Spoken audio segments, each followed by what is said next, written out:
4 คนหรือใครๆหรือหลายคนนะคุณเคยว่าบอดี้แซมมี3 คนอยู่ไหมนะอันนี้บอดี้แซมมี5 คนมีสมาชิกว่ามีทุกคนขอบคุณเมกาส่งศิลปินออกมือคีย์บอร์ด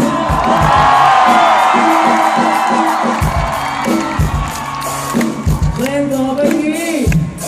ทุกคนร้องได้แน่นอน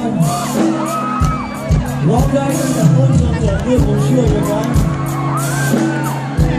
ร้องให้เสียงดังที่สุดในชีวิตได้ไหม